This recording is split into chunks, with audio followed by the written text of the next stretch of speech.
Hey guys, Kinda Funny is having a holiday sale. That's right. If you go to kindafunny.com/store for the next week, from Black Friday until the next Friday, you can get 10% off everything in the entire store. That's all the beautiful shirts that you know and love. That's the cups, the mugs, the stickers, all of that stuff is there. And the Let Tim Host shirts there for this week only. You need that. You need that in your life. Oh, are these all the T-Shirt Tuesday shirts that we exclusively had only on those Tuesdays? Yeah, they're back for 1 week only. All of them in one place. Buy them for you. Buy them for your sister, your friend, your neighbor, whoever you want to buy them for, even people you don't know. It's going to be great. 10% off. kindafunny.com/store.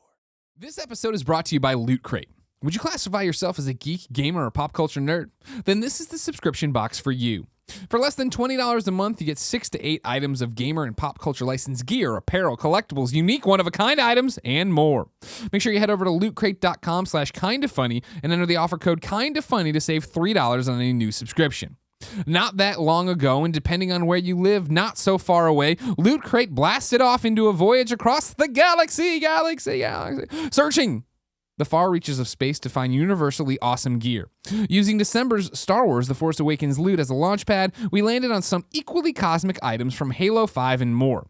With an exclusive Funko Pop and an exclusive shirt in this month's crate, this is the loot you're looking for. That was a Star Wars reference. I just got it.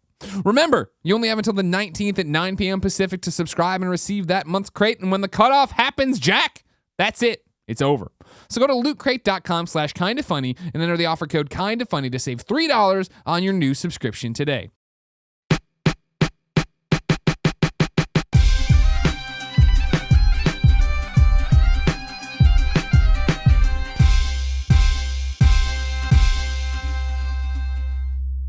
Next topic. This one comes from Christopher Ball. He writes in and says, I would like to continue with, quote, we can do that topic later from past shows. This one would be a little personal, not for me, but for you. On episode 98, I started writing episode numbers down. You said, and he's talking now to Greg, Greg said that Greg's emotions have not been the same since cancer. I don't want to pry into your past/personal life too much, but I am genuinely interested in how this affected you and your emotions. Christopher Ball. So yeah, episode 98, we talked about my cancer. Was that the Adam Sessler one? I guess so. Where I talked about the toughest thing in your life. What episode are we on now? 104? 4? Wow. Time goes so fast. Yeah, that feels like Sessler was here like last week. I thought he was here. I thought it felt like he was here close enough. Time's just weird. I don't like it anymore. So yeah, got sick, got the cancer as I covered in that episode. Mm-hmm. When you get on the chemo, it fucks everything up for you. I was super emotional at the time. There's the classic story of when I was out tying my shoes, getting ready to walk the dog one day, and Colin came out and said, what are we going to do about all these boxes? And I started crying, and I yelled at him. And I'm like, oh, and he's like, whoa, sorry, I was just asking what to do with the boxes, and walked away. And then I came in and apologized. Colin asks, yelling and crying happens. I just imagine Colin turns around and walks out. Done. You're dismissed. And so that's in the heat of chemo. I was talking about, I think maybe I told it on that episode where the famous one where I was like at work and I'm just like fucking a cauldron of hate for everything that's happening, and I hate everything and I hate everybody, and I'm just trying to get through the day, and I get on the Muni to go home, and I'm sitting there with sunglasses on and my hood up just to be left alone, and I'm just hating Muni, and of course it's taking too long. I'm just furious. And I get off the Muni and I walk home. I'm finally home. I just want to put on pajama pants and lay in bed. And the story goes that I open the door, I'm just seething anger, open the door, and I look into the kitchen, and I can't for the life of you tell me what I saw anymore, but it was something just, I don't know, maybe a pizza box on the ground, maybe I forgot to take out the trash, some little chore, and that was the final straw. And I came in, and I slammed the door behind me, and I went, fuck! And I slammed the door, and as it slammed, the deadbolt slid out, went into the door jamb, and bent the wrong way. It's like, and then I forget what I was so mad about, because now I'm like fucking in tears because I have to go get a hammer and try to fix this deadbolt when I just want to lay down. All I want to do is lay down, you know what I mean? And so my whole thought with it was that this sucks, but whatever. It's like when I went on Accutane, you know what I mean? Like my emotions got all out of whack in post-college life for a few months when I got on Accutane to clear up my face. But when Accutane was over, you go back to normal and you're back to your old self. Mm-hmm. And I never came back. I never came back from cancer. I'm still a short fuse. I snip at Colin and Christine too much. I cry too easily. I don't know. I mean, I don't really remember you pre-cancer because we weren't like close friends back then. Yeah. But I feel like it's less of a symptom of any of the chemotherapy and more of a symptom of we're adults that have to deal with a ton of shit all the time now. But that's possible. But like, I am like, I've come to the precipice of having conversations with people if I'm manic, if I need to be on a medication. Because like Sure. and like I put on a face and like Colin's been going through a lot of stuff recently and he's talking to me that I'm happier and blah blah blah, and I think I just mask it better. I mean, obviously I have these slip ups where I freak out and stuff, but like there's days where I wake up and I'm like, yeah, and then there's days where I wake up and I'm like, ugh, I just want to fucking sit here and play whatever it is. I think you know that's what just I mean? normal. But I think that's. But I mean, normal. like, I don't think you're manic. but I feel like it's not like it used to be. Sure, there's days I'm less excited to do things or whatever, but there's days where I bite Kevin's face off for no reason. You know what I mean? Now, Well, granted, that's therapeutic. he does. He earns them I sometimes. did that right before the show started. Lots of times he earns the fucking abuse we throw his way, but there's other times where he's just asking normal questions, and it's like I'm gonna beat this kid to death. Yeah. No, but again, I sympathize. Yeah. Obviously, because I feel like going around the table, it probably goes from best to worst as far as temper tantrums and outbursts. Me being the worst, Tim being he never breaks. One day when you do break, One day though, I'm going it's gonna to. be a fucking It's gonna nuke. happen. It's gonna be a nuclear explosion that goes off, and we're all gonna be like, finally. But I sympathize because we're in a high stress environment and we want to do the best and we want to be great to each other. But I feel bad because that happens to me all the time. I get something, I'll bring the outside world into the work. Yeah. And I'll be too stressed out about stuff, and I'll build all this, like I'll just throw all this shit onto my plate, or I'll talk to my wife and she'll be like, "Hey, I know we're going to Costa Rica in a week, but should we start planning next year's vacation?" And I'm like, and I just want to blow up, right? Yeah. Because I'm like, it's too much to deal with. Because Sure. in today's society, I feel like human beings can reasonably deal with 40% of what they have to deal with every day, maybe 50, right? Hundreds of emails coming through. Yeah. Texts, countless amounts of calls. shows, decision paralysis when it comes to pretty much everything because there's thousands of options for everything that we have to fucking deal with. And then on top of all that, right, we have the stress of running our own business, being responsible for our own livelihood, and we've chosen to take all of that, put it down, and put Kevin Coelho right on top of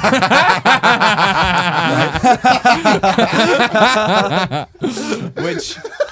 Fuck you guys. No, but the thing is, like, if it weren't for you, Kevin, none of this could be possible. And I do mean that in a very sincere way. Like, you are the heart and soul of this business, and I apologize that more often than not you become the whipping boy because you are the one that's trying to get shit done. Like, But he gets it. That's the thing about Kevin that I love is that he doesn't take it personally because he understands. I feel like when we're in the hot moment and then we're not in the hot moment. You know what I mean? And that is the thing. And back to my emotion. Like, I'm not saying that highs and lows aren't a normal part of life, but when I can't make the Twitch stream work anymore and I break down in tears in front of you guys, that's not a normal emotional reaction. You know what I mean? Like, I've always been. When I get angry, I cry. But I'm talking like when I was a kid and I was like about to fight someone. You know what I mean? Yeah. Like Kevin jumps on that grenade and makes Twitch work with the help of Devin and a couple other people. You know what I mean? Like, that's a different thing. And granted, again, it's more pressure than ever here what we're doing. But I also feel like you are, and this is a constructive criticism, so please don't be offended by this. But I think you're terrible at disconnecting. Sure. I think you're really, really bad about walking away from work. A, because we work in your can't home, walk away from it. literally. Yeah. And B, your job is to know everything there is to know about video games. And so the thing that you love most in the world is also the thing that causes you the biggest stress, if that makes sense. So when you say you want to walk away and just play Fallout, I really feel like you both do this too, and I think you to some degree feel that there is a little bit of extra pressure on top of needing to do that because you have to be the most informed person in the room when it comes to video games, you know? I can see that. I think the bigger pressure is like when I'm playing a game, I'm like, should I stream this? You know what I mean? And that's where we've had to just have like gut check talks of like, let's not stream. Yeah, I mean, Like, there's just no time and it's going to kill everybody. I know, but I mean that's the thing though. You're such a consummate overachiever, and that's one of the things that I think all of us admire about you. That I feel like I almost feel the need sometimes to just be like, it's okay. It's okay to just check out, man. Take a day, fuck off. Like, go somewhere that no one knows where you're at. I mean, you don't like massages, you don't like haircuts, so those two. Well, that's the thing is, like, I've thought about it. Go of, like, get a haircut. I've thought about I mean, it recently something of good, like, yeah, you know, for yourself. of taking a vacation. You know what I mean? But that would be like, You should. So, but it would be so fucked up because it would be me in the bedroom while you guys are out here. Like, you know what I mean? Like, because what I like to do on vacation is chill out and play games. That's a bad idea, though. I mean, that's maybe one of those. Maybe that's something you need to go someplace, take your PS4 with you, and just chill someplace and play. Because inevitably, what's going to happen? Oh no, is, I'd get I'm sucked gonna back in. That's why it doesn't happen. Yeah, it's not going to happen. Yeah, yeah. Like, fuck, I don't know how to do this thing in OBS. And that's why Kevin's I not go there, back, gotta you know, knock like, on your door. you know, when people hated the Metal Gear review event, right? Other outlets and stuff, and I was like, this is fucking great. You were happy as a fuck. I was, You guys should oh have my seen God, it. He was you're like, perfect. We're sitting in like a loft in Konami. It was like this beautiful like partitioned area where we got to just sit on a couch, and all it was a TV, a coffee table, and a couch. And Greg couldn't have been happier. He was every day. He was like I was a little late. I'm always a little late coming down the elevator. You know, in hotels, I don't know if you guys notice that about me. I'm always the last person there, no matter how fucking hard I try. noticed. I don't know why. But I come down and Greg's like, you ready to go? Like, have big eyes, like smile from ear to ear, and it's amazing. But I think you need to try to find... Fully erect, for sure. Just like I'm not going to say it again. I think if I say the bat thing one more time, then it becomes racist. It's not racist at all. No? A giant black bat? Yeah. Referring to a black Big guy's black penis? baseball Yeah. bat, I think was the term that you used. You guys got to check If you missed topic 1, it was about porn. And then Yeah, we it's saw true. a porn image, and that was a gigantic cock. Like, you're allowed to small. describe it that way. There was no bad. I mean, that's being descriptive. Okay. That's The just AP using style guy says to say black, so you're fine. Okay, cool. Because sometimes Kevin goes, you know what I mean? And that's when I'm like broaching really taboo subjects. But I think that you need to find and replicate that for yourself. And that's something that I struggle with too, because I'm go. And that's why not that I'm not looking forward to Costa Rica, but part of me is the same thing we talked about last time, where I'm like, I'm taking an 8-day vacation to a very beautiful place. I'm staying in a nice hotel with the woman I love most in the world. And I'm apprehensive about it because it takes me away from work, but that's fucked up. Like I should, and everyone. A perfect example is my wife's a huge fan of Shonda Rhimes. Are you familiar with her? Grey's Shonda Anatomy, Scandal, How to Get Away with Murder. She's I she think I made know all who these she is. amazing shows, right? Yeah. And she recently had an interview where she said she at 7:00 stops work. Yeah. And if someone emails her, she turns on her auto response that says, "Hey, it's past 7. I'm having a life. You should too." And of course, she can afford to do that because she's got 3 Emmy award-winning shows that are currently on television. But at the same time, you have to recharge to bring that new energy back if you want what we're doing here to keep moving forward in a positive way. I hear you. And I mean, we all make those choices when it's those times. I mean, I definitely turn it off and don't email at the middle of the night or anything like that. You know what I mean? I mean, we do, but more often than not, and I'm not saying this is a bad thing, but we don't hesitate to, if we need something, text each other at like 10:00. And that's the situation we have here. But that can be very stressful. And it can, when you're trying to like reset that bar of energy that you're putting into something, or like anger level, right, where it goes down to 80%, those little texts do sort of that chip damage, where it just keeps going up, or like an email. I'm a big fan of do not disturb on the phone, where I put that on and put the phone down, and then I'm done with it. Then you see it the next day, and it's 50. But that's fine. But it's work. You know what I mean? Yeah, like, and that's the whole thing. Is most of the things we reach out about is we usually can wait, and then I would say most of the time it can wait, and then most of the time it is something that if you're not there to immediately respond, Google or look through your email, you can find it. Right. You know what I mean? That's always the thing. It's just easier to ask you this question than it is to dig real quick. And if you don't get to it, I always ask Colin how to spell words. Right. Like, Through Colin, text, which is weird. Like, Colin, how do you spell push up? Did I get that right? Push up? Is that a compound word? What do I do with that one? Yeah. I mean, I've tried to be more cognizant. I mean, when we were at IGN, I worked a lot, and I was happy to do that at once, but there came a time where I'm like, I'm not doing this anymore. I'm not working 60 or 70 hours a week anymore. It's just not happening. And so I've really tried to turn that off about myself, because it just wasn't making me happy. It was making me fucking miserable, and so even with this business, I think I work way more than the normal person, but I do try to, and I work a lot at night, like late at night. That's like when I get like a second wind at like 11 or 12, and you guys see that with my emails and stuff. But, and I'll do that for a little while, but I try not to stress too much about things. Like things are happening. We trust each other that everything's getting done. I don't, you don't have to worry about the things that I'm in charge of. I don't have to worry about the things you're in charge of. If I need help with something, I'll just, bother Kevin, I guess, and or email someone or whatever it is. And so I don't know. I've just been trying to keep that in mind. I feel bad for Greg, because I've tried to broach that subject with you many times, but where I'm like, you don't need to do this, and I think you take pleasure in streaming and doing all that kind of stuff. And I'm like, dude, like you don't have to be on all the time. Why don't you just go away? And I don't mean that to be an asshole. I'm like, just go away. No, and just fucking go away. It's okay. The thing we talked about, right, is doing more event stuff, right? So like the Fallout Day was I love doing that, but it's like, it is the little thing of like, all right, Kevin's already gone, so I'm going to come in here and try to flip the room for streaming 3 hours of whatever. No, fuck that. You know what I mean? Like when it's an event, we'll do it or something like that. Yeah, I'm glad that you have that more mentality, because I feel like you just put a lot of pressure on yourself. And meanwhile, it makes me feel bad as the other kind of, I guess, gaming personality, like real gaming personality here, where it's like people are like, why don't you stream blah blah? And I'm like, I don't want to. Like, like that's not how I play games. I don't enjoy that at all. And so I'd rather do something fun for you. And we have those ideas that we'll roll out next year, hopefully. But it raises the bar in a way to an unsustainable level, and you're going to be the one that burns out, not us. So that's the one thing that I'm afraid of. And so I agree with Nick. I think finding the balance is good. Part of that balance is a little pressure oriented in terms of playing games and trying to be up on those things. I've really took myself off. I took my foot off the wheel or off the. How do you drive? I don't know how to drive.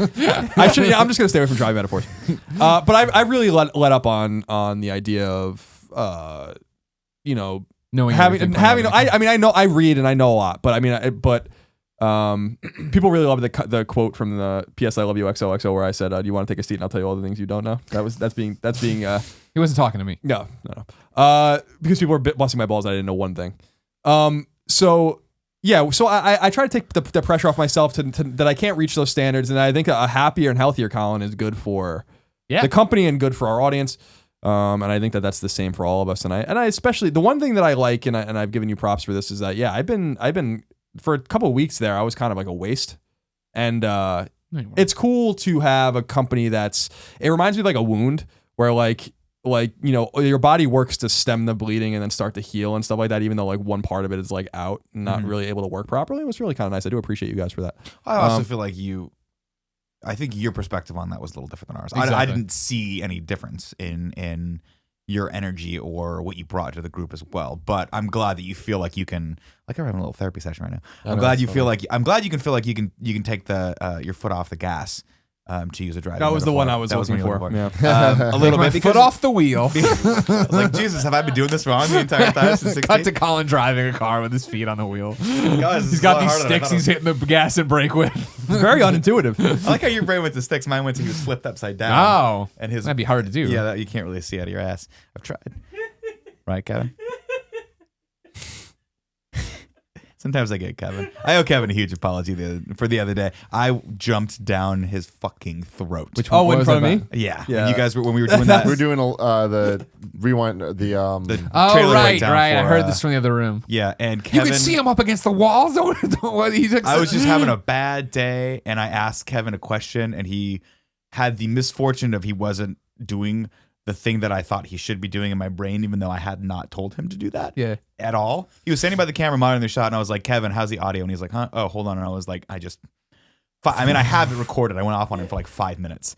And he's saving it for the court case. Because he laughed. It is because he laughed, because I was stressed out, and we don't know because we're always screwing around. I had no idea you were stressed. I knew out, right? I knew it was one of those things not to fuck with you, right? But like I did not expect that. That came out of nowhere. And Kevin, of course, being our constant, always has one speed. He just always constantly fucks with you. It's always just like there's a gear shift in front of him. There's D1, D2, D3. I don't know what the fuck those things are. And then there's the forward gear, which is fuck with you. Fuck with Nick all the time. And he does it. And I love you for it. And you never stop. He'll never stop. But I do owe you that apology, because you ended up being more often than not the whipping boy. It was that and the notorious poster javelin tube. You got to see my worst side. The best. I will say, to be fair, the first day you're talking about, I did say right before it happened, I'm like, Nick's about to lose it. Yeah. Like I was like, I just like, yeah, it's. I mean, well, the problem was Kevin, when you said that, Kevin was like out of the room. So he didn't hear you say that. And it was little signs. Well, but it was just remember, like the Nick losing at that time was not like a joke or a fuck around. It was that the thing got unplugged by the chair or whatever. And that's when it tumbled down the hill. Yeah, and that's a perfect example, right? That's not Kevin's fault. It's just that thing happens to be the thing that I can rage at that moment. Yeah. Because I can't rage at the other 15 or 16 things that I have to deal with, like, as an for adult. Kind of Funny Live. Yeah, like I have to deal with the fact that people at venues don't work at our pace and don't get back to you even though you're having an event in 5 days. And they couldn't fucking care. Like, that's little shit that you're like, oh, this is just part of being an adult and being a professional. And I can't get mad at that person because I need them to do what I need them to do. But I can get mad at this fucking wall outlet right now for having the misfortune of not having something plugged into it that I need, Yeah. Or I can get pissed at Kevin because he just happened to not be wearing headphones. But these are all symptoms of a bigger problem. It reminds me of like when before we even had Kevin and it was like week 2 or whatever, and we were all stressed out at the kitchen table, and I forget I was on the phone about something, and I was like, Nick, I flashed you like 3 and then the 2, and you're like, what does that mean? And I gave you like the hardest eye roll. You got so pissed at me, so pissed at me. Like you had no idea what the fuck call I was on. Like, no idea. He just flashed me a random Navy SEAL sign, and I was supposed to understand what he was talking about. I got it though. I was like, I apologized to me. Like, I'm Yeah. sorry. I don't know why I thought you were telekinetically communicating with me. You're on this man. call that you're not. yeah. My favorite thing is when Greg is like, there was a time and a place where I thought. There was one time when Greg actually thought I was a professional adult. Yeah. There was a great. There was a good When we started 2-week up at period. noon, I was like, oh shit, man. Shit's didn't- getting done. He wears collared shirts to Oh, work. yeah. This is gonna be a I real had fucking thing. checkered collar. Jump ahead 3 years. Here we are. Showing up 30 minutes late with half-eaten apple. God damn it, Nick. Yeah. But I mean, we're all burning. We have to cut each other a little slack, and we're all burning it out. We've gone on 3 weekends straight of having something to do. Whereas, Like during the weekends. We were in LA for one weekend, and the next weekend Extra we're life. like, this is gonna be dope. Let's have a 24-hour live stream. For Where I those was big beautiful kids. those Big, fucking beautiful kids with the baseball bats. those gorgeous kids. So yeah, I mean, as much as I feel you, I do, because I feel the same thing with me. I'm like, is there something wrong with me where I'm so fucking punchy all the time? Yeah. Like I have no fuse. Dude, Yeah. I mean, this is from my perspective, it's so weird because hands down, this is just a fact. The biggest stress in my life is your guys being stressed out. Like dealing with you guys freaking the fuck out. I just can't handle it. Like my handle it girlfriend, great, my though. family, all this stuff. Like, oh my god, like that stuff to me is just like I got it. But when you guys freak out, I'm just like I just don't even. I can't comprehend how you can be so upset. And like that's the thing. I just don't because I can't understand it. It makes it hard for me to deal with helping you guys. But like you losing your shit, like, and I know you've already said this even on this show, doesn't make sense. And you know it. And you always like I was even talking to Kevin. Like Kevin a couple days ago was talking to me. He's just like what should I do when Nick loses his shit? I'm like, you handle it perfectly. Like you just fucking take it. He's gonna apologize. Let's back up a second. There's 2 ways Kevin has handled it, and I've encountered both of those. One is he just kind of rolls his eyes and stays quiet and lets the baby rage in the corner. The other way is slightly more asshole-ish, where he will wait for me to stop, and then he'll say one little fucking comment just to throw it in there, and then it's World War fucking 19, man. I am just like, bring the alien weaponry in. I'm nuking the world. But the thing with that, the one comment he makes is usually a fact. It's accurate. It's the solution to the problem. It's the way he says it, though. No, I know. It's when Trust he goes, me, I get it. Nick, come on. Yeah. It's just a plug. Actually, perfect case in point. He looked at the thing and he goes, Nick, where else am I going to plug the thing in? And I'm like, there's like 4 plugs over there.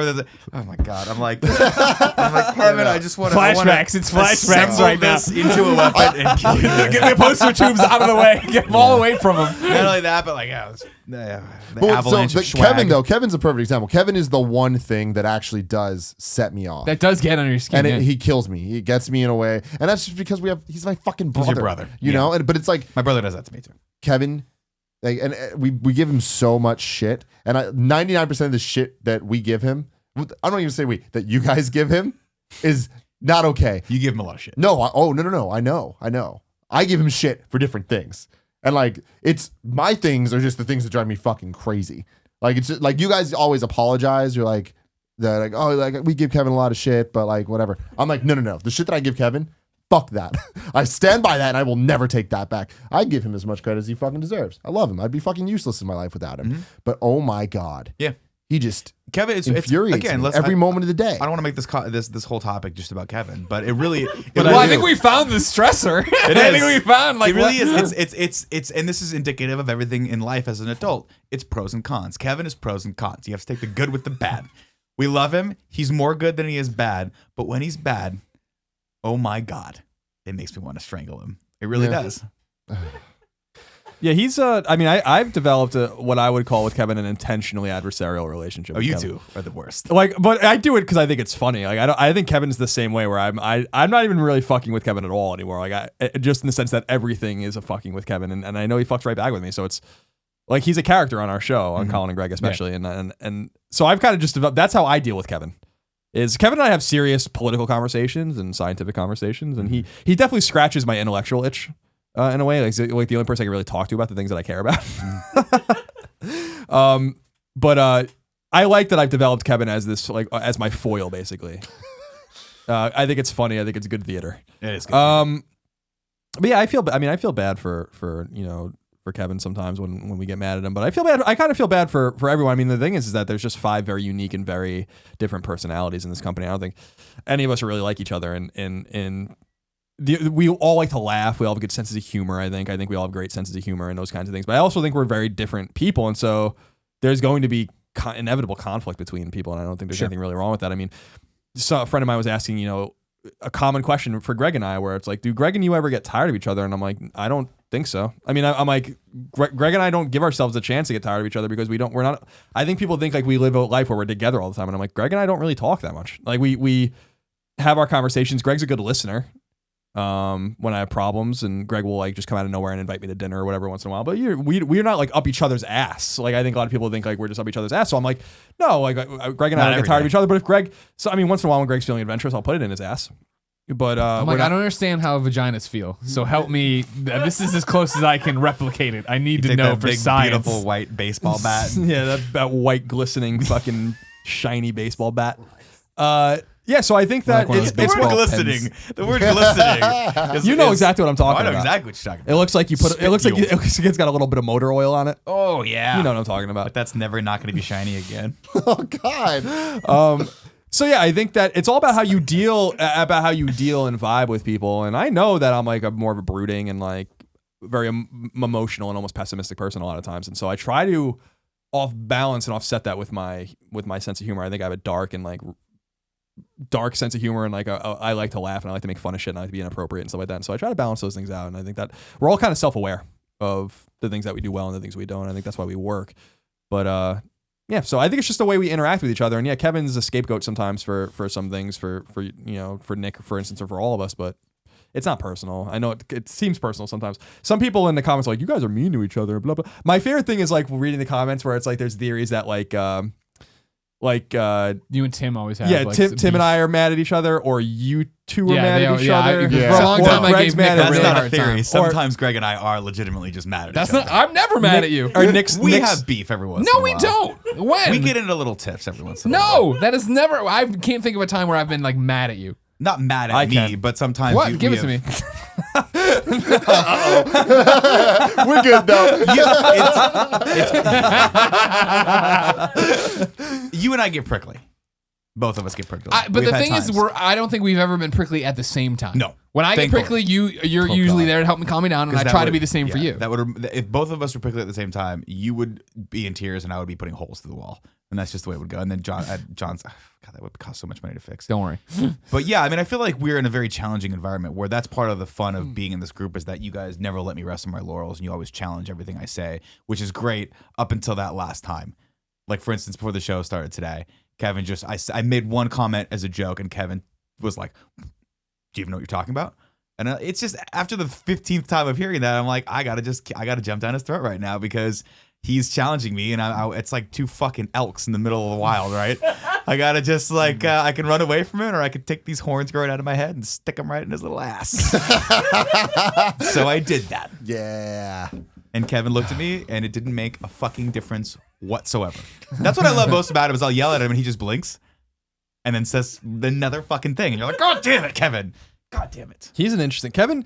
I'll say this about Kevin just to wrap it up. Kevin's distinction in my life is maybe as one of the most random and interesting people I've ever met in my entire life. Like I want to know about Kevin. You know what I mean? Like but I don't at the same time because the more I know, the less there's mystique and the less I can make up really funny stories about Kevin in my He's ass. just fascinating as He an is organism. fascinating. He is Because he's fascinating. brilliant and he's smart and he knows how to do stuff. But I've never seen someone get more lost in a conversation. A simple conversation. Have you ever tried to see him write something? I've read his Twitter feed. His Twitter feed looks like it's being ghost written by a Syrian refugee who just got here and is trying to earn its keep. Verbs are missing, nouns, letters, no periods. My favorite tweet Very topical. for Greg was when Kevin tweeted something, and Greg's like, almost. I was like, almost a complete Almost sentence. a complete sentence. Because he knows it. He knows it. And then, like, the best is when Tim will read them back to him, and he'll be, damn it. Like, he didn't even know. It's been up for 12 hours. He had no idea he fucked it up that badly. Tim tells me it's important to say that I'm the real Kevin. Is my favorite. Yeah. Is that his profile? Yeah. It's the best. But then it's paired with that beautiful picture of him laying on the bed, and you're like, I can't be mad at him. I can't be mad at him. You're an interesting person, Kevin. It's like, it's a long con from him. I want to go out and just drink and eat with Kevin one day and just ask him questions. I have questions. You should just do it as an exclusive. Oh, we should do that. That should be your next Patreon. Yes. Patreon exclusive. I love that. That's what we're gonna do. One-on-one, Colin and Kev. CK, they call it. From gonna be good. KC. I have questions. I have so many questions.